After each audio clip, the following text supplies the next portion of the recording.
Our subject today is co-location data center agreements, and I am joined this morning by Rebecca Clowes, who is a partner based in the Birmingham office, who is an expert on all things data center and in particular co-location agreements, both in the UK and given the international nature of the work across the world. Good morning, Rebecca. Rebecca. Good morning. Morning. Right. Co-location agreements, an odd word, not something, a bespoke word to the data center industry. So what exactly is a co-location agreement and how does it differ from an ordinary sort of IT service contract or data center arrangement? What's so special about this phrase co-location agreement? So a co-location agreement is essentially a contract for power in a data center. So if you think of it as a highly secure, climate-controlled warehouse for your servers, but one that comes with industrial-grade power, cooling, and connectivity. So we have cloud services where the contract relates to space on someone else's servers, managed IT services where someone else runs your technology. But in co-location, you own the servers, but someone else has the space and infrastructure to house them. So it's the difference between staying in a hotel where everything's already provided versus going into an empty apartment where you bring your own furniture. And so the contract relationship is fundamentally around the facility services rather than technology services, with distinct obligations around physical infrastructure, security, and access rights. Okay, so why co-location? Who are they co-located with? Is that just lots of different people with their own servers, perhaps in the one building? Yeah, so the term co-location historically was when a number of people were co-located within the same data hall. But that term is still typically used in the market, even where you're talking about a customer having access to a whole data hall, data center, or even sometimes whole campuses. So that term co-location is typically still used, even though they're not really co-locating with anybody. No, and I think as a more traditional real estate lawyer, that's what's confusing, isn't it? It's a co-location agreement. As you say, like a hotel, lots of people having a room in the hotel, but sometimes they've got a hotel entirely, but under a co-location agreement, this contractual Exactly. arrangement. Okay. Yes. So now we know what it is, and we know what goes in there, lots of servers into your Uber and controlled warehouses. What are the main sort of commercial and legal features that you tend to see in a typical co-location agreement? What are the actual issues that people are documenting, concerned about? What are the terms of the stay at this hotel? So the commercial side typically revolves around two main cost components. So it's the monthly recurring charge for the allocated power, and that's usually measured as an amount per kilowatt per month, as opposed to where you're talking about space or rental agreements where it's typically done on a per square foot basis. Here we're talking about a per kilowatt basis. And the actual amount of power consumption itself. So the one element relates to the amount of power that's ring fenced for use by that customer. And the second element is around how much power that customer actually uses, and they pay for that typically on a pass-through basis. Okay, so that's interesting then. So there's power put aside for you, and then power that you actually use as a customer. There's a differential. Exactly. Yes, yes. So they're Gotcha. the two key elements. And quite often customers will want the ability to be able to ramp up their power requirements during the term of the agreement. So there may be a commercial agreement in place whereby the customer can call for additional power, potentially within the same physical space that they're already got their equipment in. Um, Okay, power being the limiting factor, I suppose, isn't it? It's the availability of power.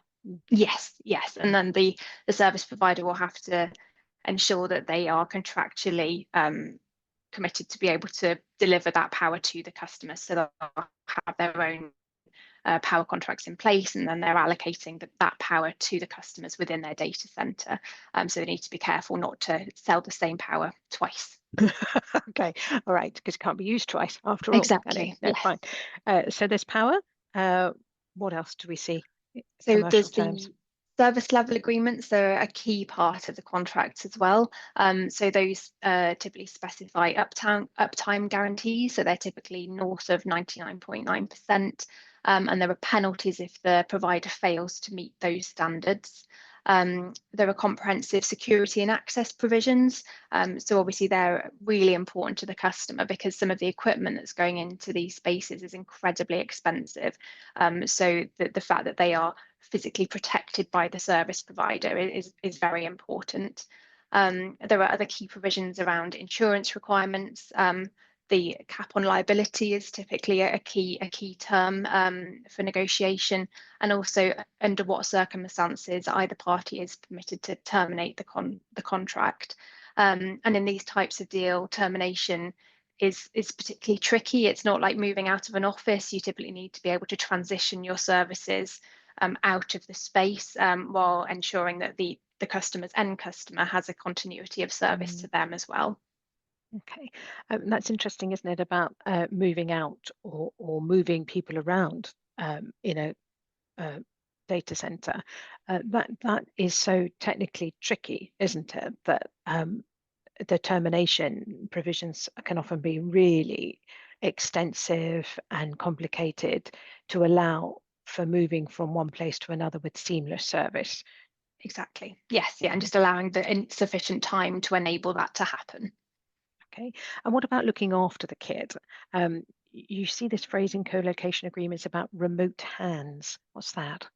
So that's where it's I think of it as a remote pair of hands. So you can't physically be on site, and there is a physical pair of hands of somebody else who the service provider has employed who can go in and do practical physical services for you in the co-location space. So you're buying on-site services.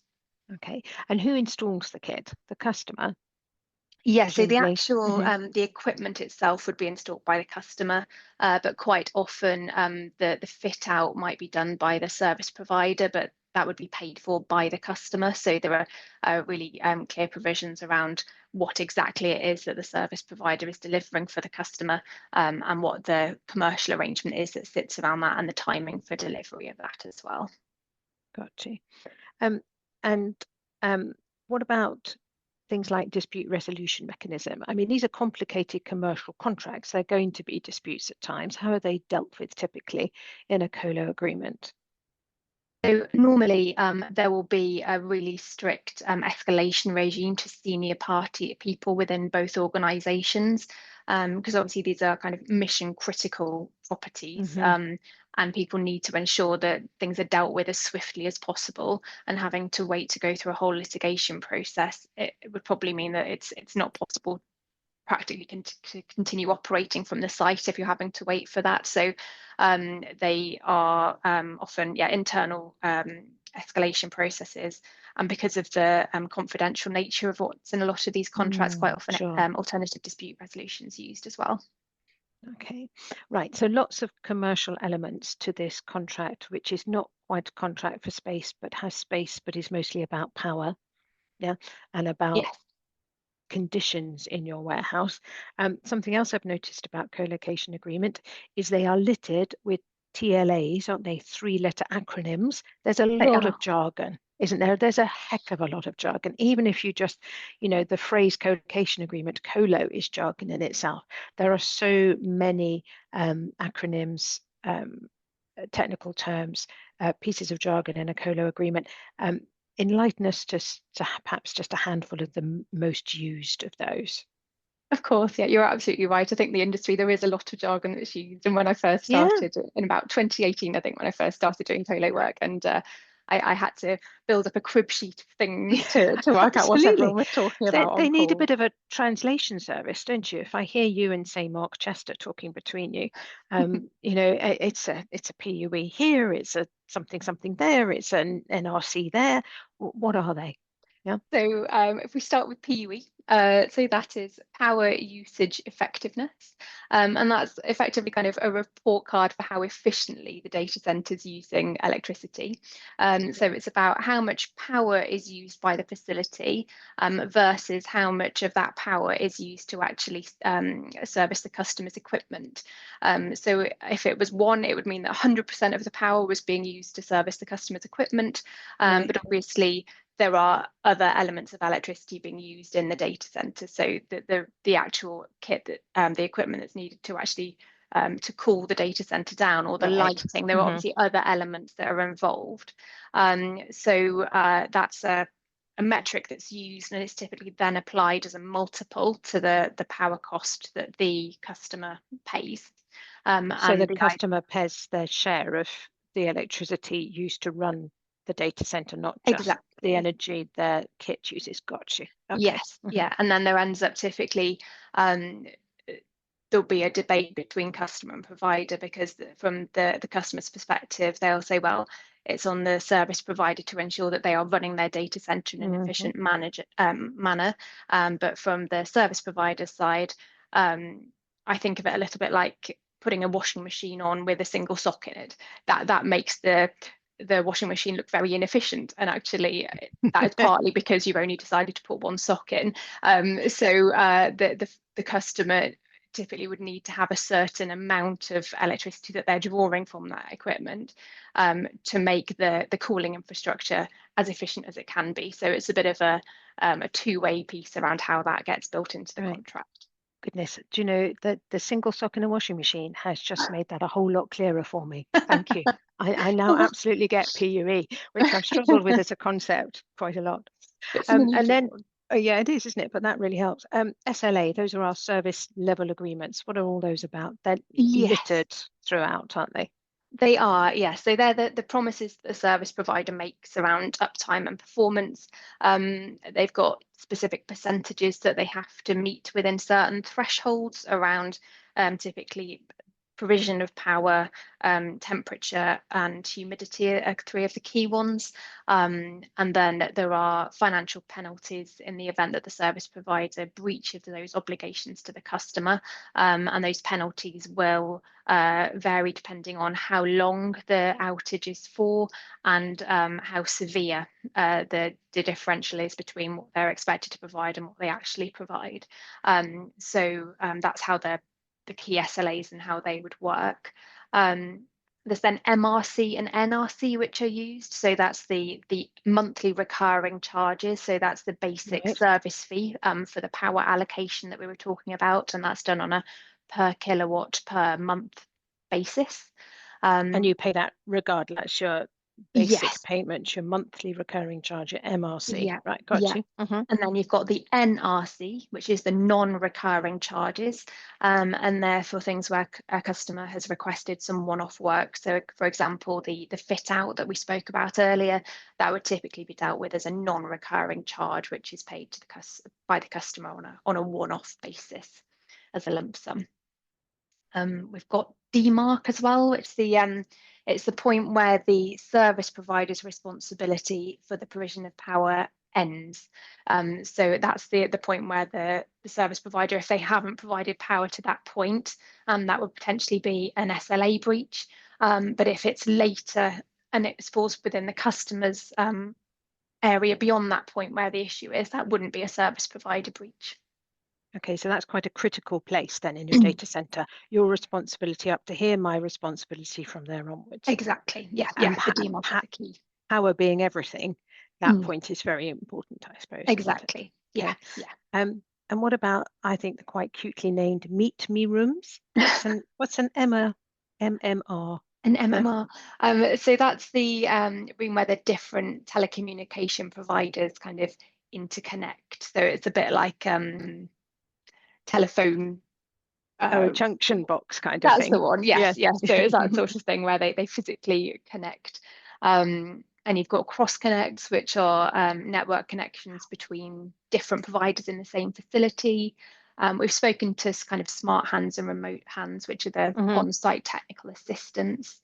We've got redundancy levels. People talk about n+1 or 2n, and that's the number of additional pieces of kit you have beyond what you need. So n+1, if you needed 5 of something, that would mean you had 6, whereas 2n Right. would mean you'd got 10 rather than 5. So that kind of terminology is used quite regularly. Okay, and that's because we so don't want any services to drop out that they build in this spare capacity and this extra kit in case other kit fails. That's to keep the services going. Exactly, yes. Okay, right. And then you mentioned these SLAs, these service level Mhm. agreements. Look at me, even I'm talking in acronyms now. What are the most important ones in a colo agreement? What are they actually really hoping for? And you talked about money back if SLAs weren't met. How do they work? What are we looking for, and what do we get if we don't get what we were asking for? Yeah, so if we take power first, so that's guaranteed at typically, as I said, over 99.9%. So if you look at the difference between a 99.9% versus a 99.999%, which is known as 5 nines, Hmm. that extra 2 nines at the end make a difference between 8.76 hours of downtime a year and 5.26 minutes of downtime a year. So there's a big differential between those two. And those two different kind of tiers of class would result in a much higher cost. So when people are looking to work out what kind of data center facility they want to be in, there are tiers 1 to 4, with tier 1 at the 99.671% and the tier 4 at the 99.995% of uptime. So yeah, the more stringent you want to be with ensuring that you have that uptime, the higher facility you go for and the more you'll pay for that. That's extraordinary, isn't it? That there are people out there, customers out there who want to only have a tolerance of 5.26 minutes of downtime across a whole year. Exactly. That's Yeah. extraordinary, isn't it? The Yeah. pace and the critical nature of it. Okay, Yes. so that's our power. Temperature, humidity, these places must be very carefully controlled. Yeah. Exactly. Yeah. So Hmm. the actual servers that are going into these data centers are obviously very expensive pieces of kit, and because of the amount of electricity that's being consumed, imagine the way that your computer heats up if Mm. it's working a bit hard. That's kind of that, but in extremis, especially with the new GPUs, where there's so much more power that's been condensed down into such a small space. Okay. Sorry, GPU. Yes, the graphics processing unit. So that's the Okay, kind thank of you. that's Yeah. the kind of the chip that's doing all the hard work in these processing all the data. Mm. So because of the amount of heat that's being produced, there needs to be uh, cooling infrastructure to ensure that the kit doesn't overheat, doesn't underheat, and also that heating and cooling doesn't end up in there being humidity, because that can Right. cause static discharge, condensation issues with the kit. So yeah, heating, power and humidity are 3 of the key elements.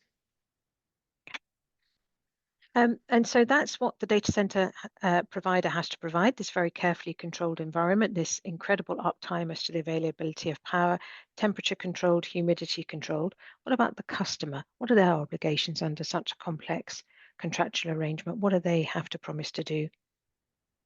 So the customer's obligations are typically less stringent than the service provider is the one that has to Hmm. take on most of the responsibilities under the agreement. But the customer's obligations are around ensuring that they pay, so they pay the Yeah, amounts that they sure. they are due to pay.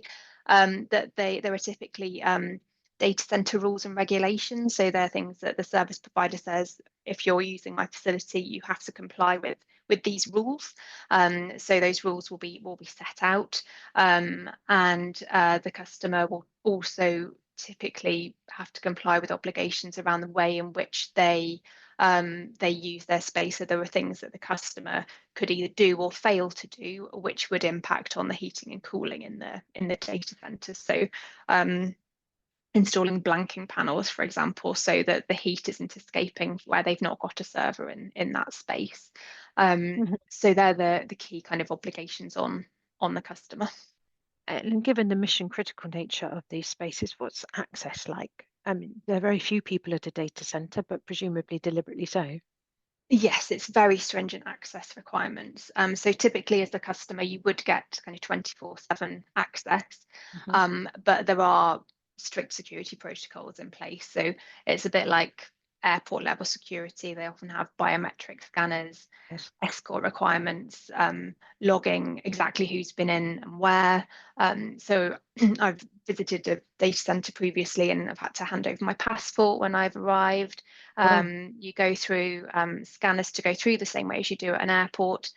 You're scanned before and after walking through the data hall to ensure that you Oh, haven't kind of taken any USB sticks in with you or whatever. Just they're just very, goodness. very strict about who goes in, knowing who's been where.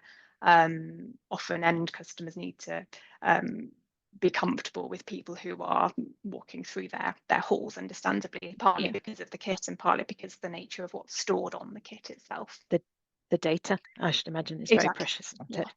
Um, acceptable use policy for even a data center. You mentioned to me once about crypto mining, which I still struggle to understand what it is, but that being excluded by data centers, colo agreements Yes. sometimes. Yeah, so that in some jurisdictions it's not permitted to to do crypto mining, but it is a very intensive use of data center capacity. So quite often that is carved out as being a permitted use pursuant to Just the co-location agreements. too much power and too much heat. Okay, gotcha. Yes. Um, Yeah. and so it, there's power. Power is absolutely critical. Power is in short supply. Power is all things and everything in a data center arrangement. Um, how is it paid for? How is it allocated in that in a co-location agreement? The kind of multiple allocation models I understand of power according to a customer's need. How do they work? Yeah, so as I said, typically customers are allocated the amount of power, which is available then for them to use. And then the actual charging for the electricity is dealt with separately. So that's typically looked at on a commodity and a non-commodity cost basis. So if you think of your electricity bill at home, there'll be the standing charge that you pay monthly, regardless of whether you use any electricity. So that's kind of the Right. non-commodity cost. And Hmm. there's the unit price for the number of units of electricity that you actually use.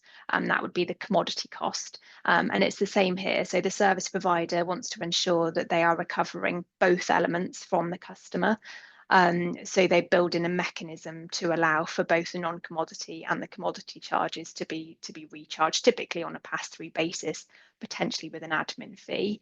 And we're also seeing some different models coming through around take or pay contracts. So that's where the service provider has a contract for electricity, but the electricity provider is saying, well, if I'll allocate this power to you, but if you don't use it, you will pay me as though you had used it. Goodness. So then it's the allocation of responsibility between customer and provider for how that operates.